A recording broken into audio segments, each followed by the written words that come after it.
नमस्कार। हमारे YouTube channel चैतन्य चिंतन बाई प्रभाकांत त्रिवेदी पर आप सभी दर्शकों का एक बार फिर से हार्दिक स्वागत और अभिनंदन। साथ ही साथ आज रंगों के पर्व होली पर आप सबको अनंत अनंत हार्दिक बधाइयाँ। परमात्मा से प्रार्थना है कि आप सबके जीवन में रंग बिरंगी खुशियाँ लेकर के आएं और जीवन आप सबका हरी भरी बगिया के समान हो। अपने पिछले व्याख्यान में 14वें श्लोक में हम सभी लोगों ने सुना था कि एक सुंदर सफ़ेद घोड़ों से युक्त रथ पर, जिस पर भगवान कृष्ण और अर्जुन बैठे हुए हैं, उस रथ से दोनों ने अपने अपने दिव्य शंख बजाए। आज 15वें श्लोक से प्रारंभ करते हैं। पांचजन्यम हृषिकेशो देवदत्तम धनंजयः पौंड्रम दध्मौ महाशंखम भीमकर्मा वृकोदरः। संजय धृतराष्ट्र को सुनाते हुए कहते हैं, हे राजन, पांचजन्यम हृषिकेशो। जब गंगापुत्र भीष्म ने शंख बजाया और कौरवों की तरफ से सारे महारथियों ने अपने अपने शंख बजाए, ढोल मृदंग नगाड़े गोमुख इत्यादि जब सब बजने लगे और महान शब्द हुआ, उसके बाद पांडव पक्ष की तरफ से सबसे पहले पांचजन्यम ऋषिकेशो, ऋषिकेश भगवान श्री कृष्ण ने पांचजन्य नामक शंख बजाया, देवदत्तम धनंजय, और धनंजय अर्जुन ने देवदत्त नामक शंख बजाया, पौंड्रम दध्मौ महाशंखम भीमकर्मा वृकोदरः। भीम कर्म करने वाले, महान भीषण कर्म करने वाले वृकोदर भीम ने पौंड्र नामक महान शंख बजाया। देखा जाए तो इस श्लोक में जो साधारण अर्थ है वो यही है, लेकिन यह श्लोक गीता की एक विचारधारा को प्रस्तुत करता है। इस श्लोक के पहले हमारा शास्त्रीय संविधान था इंद्रिय निग्रह का, कि जो भी इंद्रियों की शक्ति है, काम क्रोध लोभ मोह मद मात्सर्य, जो भी इंद्रियों की शक्तियां हैं, उन शक्तियों के ऊपर विजय प्राप्त की जाए, उनको प्रत्यावर्तित किया जाए, निग्रह किया जाए। और यहां इस श्लोक में भगवान श्री कृष्ण ने एक अभूतपूर्व प्रयोग किया है। इस श्लोक में कृष्ण को ऋषिकेश कह करके संबोधित किया गया है। ऋषिक कहते हैं इंद्रियों को और ऋषिकेश कहते हैं इंद्रियों के स्वामी को।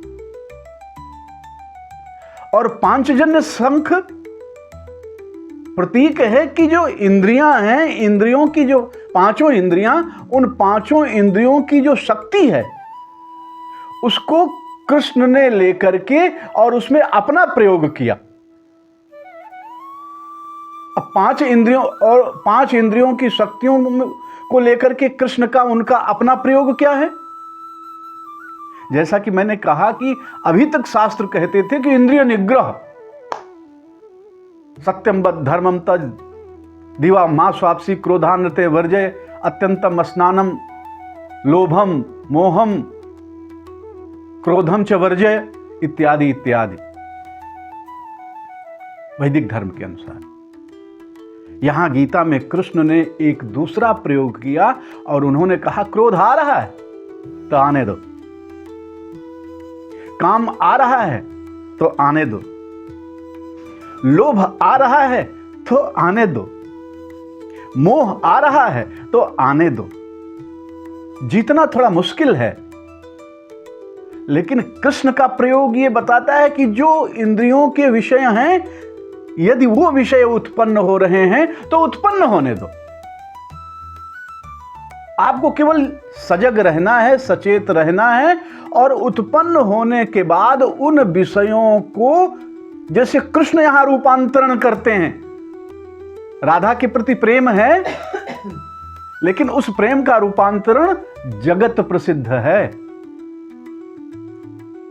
जो कृष्ण माखन चोर है, जो कृष्ण गोपियों के वस्त्र चुराता है, जो कृष्ण रास रचाता है, वो कृष्ण इंद्रिय और इंद्रियों की शक्ति के साथ अपना एक अभूतपूर्व प्रयोग करता है, और वह प्रयोग जब संसार के सामने जाता है तो सारा संसार उसके सामने श्रद्धानवत हो जाता है। कृष्ण यही बात कहते हैं कि इंद्रियों के जो विषय हैं उनका त्याग मत करो, इंद्रियों के जो विषय हैं उनका निग्रह मत करो।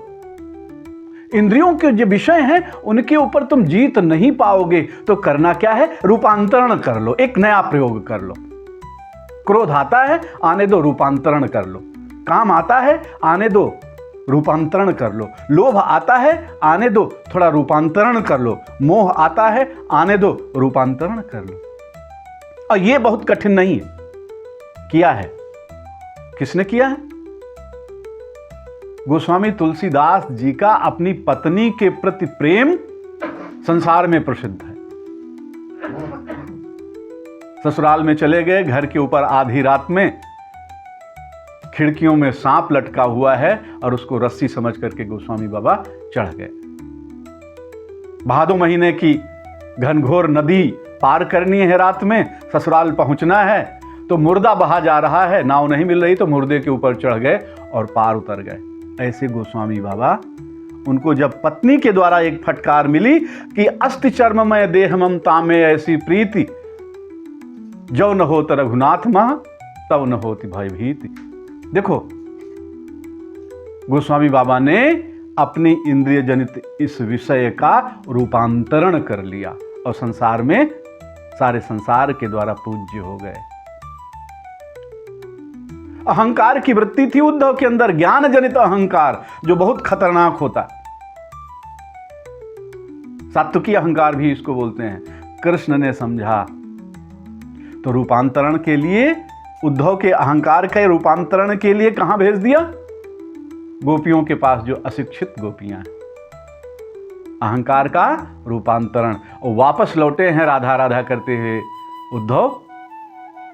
तो पहले जो ज्ञानी उद्धव हैं उनको संसार कोई नहीं जानता, लेकिन बाद के जो भक्त उद्धव हैं सारा संसार उनकी पूजा करता है। गौतम बुद्ध, जिनको उनकी पत्नी उस समय विश्व सुंदरी मिली थी, और जिनके लिए प्रातः काल का महल अलग था, मध्याह्न काल का महल अलग था, सायं काल का महल अलग था, रात्रिकालीन विश्राम का महल अलग था, ऐसी सुख सुविधा वाले गौतम बुद्ध, उन्होंने अपनी इंद्रिय जनित जो शक्ति थी उसका रूपांतरण कर लिया। और पहले वाले गौतम से कोई परिचित नहीं है, लेकिन बाद के जो बुद्ध हुए सारा संसार प्रसिद्ध है। विश्व के कोने कोने में बौद्ध धर्म फैला हुआ है। सनातन धर्म में एक राजा हुए, राजा भर्तृहरि, अपनी पत्नी से कितना प्रेम करते थे,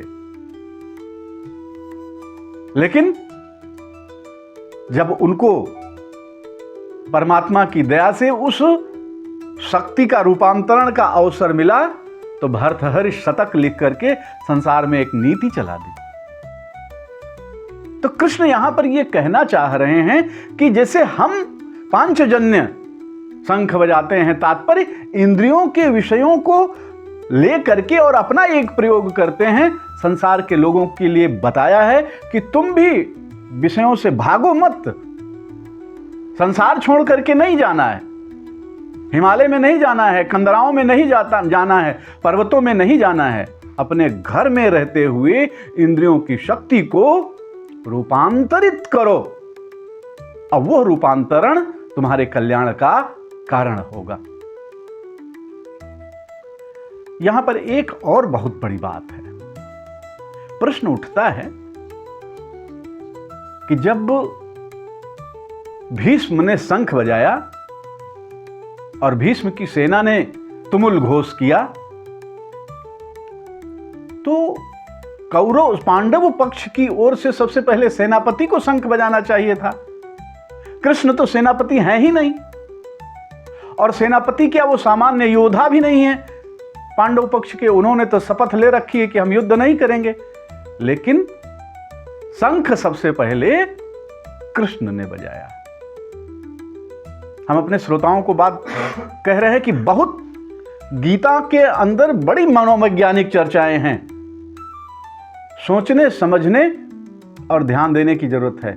यहां पर एक बहुत ही मनोवैज्ञानिक घटना घटित हो रही। कृष्ण पांडवों को प्रतिक्रिया से बचाना चाहते हैं। कोई भी क्रिया होती है तो उसके खिलाफ जो चैलेंज है, जो चुनौती होती है, उस चुनौती को दो प्रकार से स्वीकार किया जाता है। भीष्म पितामह ने शंख बजाया, चुनौती, और वो चुनौती बाकी अनजान योद्धागण अगर उस चुनौती को स्वीकार करेंगे तो कहीं वह चुनौती आवेश में न स्वीकार करें, क्रोध में न स्वीकार करें। इसलिए सबसे पहले कृष्ण ने उस चुनौती को स्वीकार किया। और चुनौती की स्वीकारोक्ति दो प्रकार से होती है, एक तो क्रोध से होती है और दूसरा प्रेम से होती है। संसार की कोई भी चुनौती हो, कोई भी चैलेंज हो, वो चैलेंज दो प्रकार से स्वीकार किया जाता है। यह व्यक्ति उसको दो प्रकार से स्वीकार करता है, एक तो क्रोध से और दूसरा प्रेम से। जो क्रोध से स्वीकार करता है वो तो हो जाती है प्रतिक्रिया, रिएक्शन, और जिसमें आपकी सफलता निश्चित नहीं है। और दूसरी जो चुनौती प्रेम से स्वीकार की जाती है, वो प्रेम से स्वीकार की गई हुई, मुदितापूर्ण मन से स्वीकार की गई हुई चुनौती, वो प्रतिसंवेदना कहलाती है।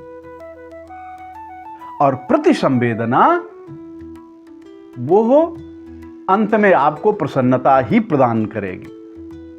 और यहां पर जो श्लोक हैं वो इस बात की पुष्टि करते हैं। जब कृष्ण शंख बजाते हैं, क्योंकि कृष्ण ने उसको प्रतिसंवेदना में लिया है, मुदितापूर्ण लिया है। वो कहते हैं युद्ध हमने नहीं थोपा है, लेकिन अगर यह युद्ध थोपा ही गया है कौरवों की पक्ष से, तो हम प्रसन्नता पूर्वक इसको स्वीकार करते हैं। बहुत सारे प्रश्न गीता के विषय में उठते हैं कि कैसा भगवान है जो कृष्ण को जो अर्जुन को युद्ध के लिए प्रेरित कर रहा है। कृष्ण अर्जुन को रिएक्शन नहीं सिखाते हैं, कृष्ण अर्जुन को प्रतिसंवेदना सिखाते हैं। जो दूसरे अध्याय से लेकर के और 18वें अध्याय तक की जो चर्चा है वो प्रतिसंवेदना की ही चर्चा है। तो संसार में हमको जितने भी चुनौतियां हैं हमारे जीवन में, उसको प्रतिसंवेदना प्रसन्नता पूर्वक उनको स्वीकार करना चाहिए। कृष्ण ने अर्जुन को यही सिखाया है, क्योंकि प्रसन्नता पूर्वक उसको स्वीकार करने के बाद, चुनौती को स्वीकार करने के बाद दुख की कोई गुंजाइश नहीं रह जाती। मिलना ही मिलना है प्रसन्नता। तो भगवान श्री कृष्ण जो ऋषिकेश हैं, जो पांचजन्य शंख बजाते हैं, यहां पर दो चीजें बताते हैं। एक, इंद्रियों के विषयों का रूपांतरण करो, और दूसरा, जीवन में मिलने वाली जो चैलेंजेस हैं, जो चुनौतियां हैं, उन चुनौतियों को प्रसन्नता पूर्वक स्वीकार करो। अनंत विजयम राजा कुंती पुत्रो युधिष्ठिरः नकुलः सहदेवश्च सुघोष मणिपुष्पकौ। कुंती पुत्र महाराज युधिष्ठिर ने अनंत विजय नामक शंख बजाया, और नकुल और सहदेव ने सुघोष और मणिपुष्पक नामक शंख बजाए। काश्यश्च परमेश्वासा शिखंडी च महारथः दृष्टद्युम्नो विराटश्च सात्यकिश्च अपराजित सात्यकी ने, महाराजा विराट ने, दृष्टद्युम्न ने और काशीराज महारथी शिखंडी ने भी अपने अपने शंख बजाए। द्रुपदो द्रौपदेयाश्च सर्वसः पृथ्वीपते सौभद्रश्च महाबाहु शंखान दद्मु पृथक पृथक। महाराज द्रुपद ने, धृष्टद्युम्न ने और सुभद्रा के पुत्रों ने, सब ने अपने अपने शंख बजाए। सघोषो धात राष्ट्राणाम हृदयानि विदारयत। और यहां पर